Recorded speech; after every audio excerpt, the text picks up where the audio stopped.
سکتا ہے؟ ہمیں قرآن کیا کہتا ہے؟ صرف ماں باپ کے بارے میں ذرا سنو. میں نے جو قرآن مجید فرقان حمید کی آیت آپ کے سامنے تلاوت کی ہے، اللہ پاک نے فرمایا محبوب جب یہ پیسے والے لوگ، مالدار لوگ آپ سے آ کے سوال کریں یسألونک ماذا ینفقون، یہ پیسہ کہاں پہ خرچ کریں، کس جگہ کے اوپر یہ دولت خرچ کریں جس سے خدا اور مصطفیٰ راضی ہو جائیں، سنو اللہ کا قرآن کیا کہتا ہے. فرمایا یسألونک ماذا ینفقون، محبوب جب یہ آپ سے آ کے سوال کریں کہ یہ پیسہ اور دولت کہاں پہ خرچ کریں، کل ما انفقتم، میرے محبوب آپ اپنی زبان پاک سے اعلان فرما دیں خدا تمہاری اس دولت سے پیار کرے گا، خدا تمہارے اس پیسے سے محبت کرے گا، خدا تمہارے اس پیسے کو درجہ قبولیت عطا فرمائے گا. کس پیسے کو درجہ قبولیت عطا فرمائے گا؟ فرمایا ما انفقتم من خیر فللوالدین، جو پیسہ تم اپنے بوڑھے باپ اور بوڑھی ماں کے اوپر خرچ کرو گے، اور تمہیں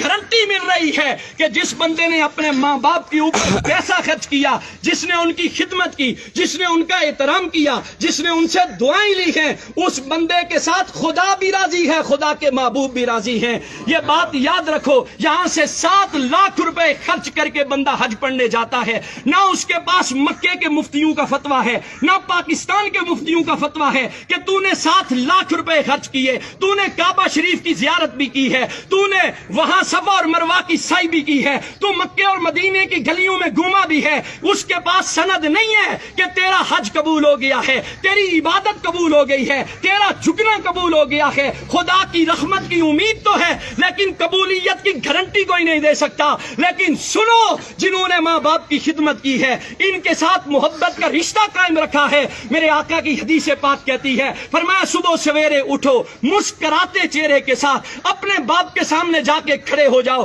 اپنی ماں کے سامنے جا کے کھڑے ہو جاؤ، ہنستے مسکراتے چہرے کے ساتھ. ان کی خدمت تو بات کا درجہ ہے، ان کو پیسے دینا تو بات کا درجہ ہے. صرف اپنے ماں باپ کی مسکراتے چہرے کے ساتھ ان کی زیارت کر لو. حضور علیہ الصلوۃ والسلام نے فرمایا گارنٹی ہے اسے کہ میرا رب اسے مقبول حج کا ثواب عطا فرمائے گا.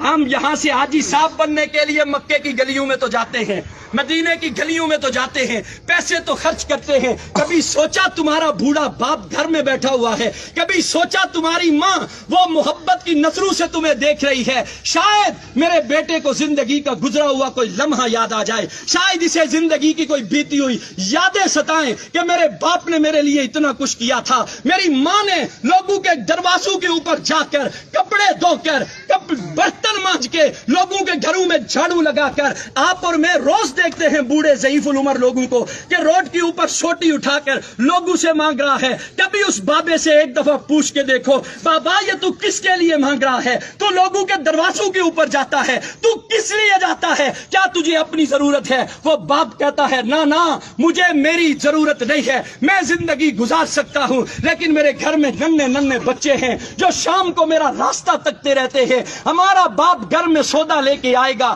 ہمارے لیے اناج لے کے آئے گا، وہ سارا دن دھوپ کے اندر رہ کر محنت کر کے تمہارے لیے لا کے وہ خرید کر کے لاتا ہے. کبھی تمہارے دل کے اندر حیا پیدا نہیں ہوئی؟ آج تمہارا باپ تمہارے سامنے کھڑا ہے اور ہماری یہ نوجوان نسل اپنے باپ سے کہتی ہے او جی تساں ڈن بھائی ہوئی جی انہاں دا دماغ یا کملا کرنا سڑکیں چنی تے سڑے جوان اپنے پیو نے بارے چیا گلاں نے پاپا تس ناراض نہ ہویا سڑے ابے اور نہ دماغ یا کملا کرنا محلے والے گچیا نے سڑے اما نہ دماغ یا کملا کرنا. میں حیران ہوتا ہوں ایسی اولاد پر. یاد رکھ لو جو قرآن اور حدیث ہمیں پیغام دیتا ہے، خدا کی عزت کی قسم کھا کے کہتا ہوں خدا دولت سے پیار نہیں کرتا. جو دولت ماں باپ پہ خرچ نہ کرو، وہ تمہارے سجدے، تمہاری عبادات، تمہاری ریاضات، تمہارا قرآن کی تلاوت کرنا، اگر تمہارے بوڑھے ماں باپ تم سے ناراض ہیں تو یہ بات دل سے نکال دو.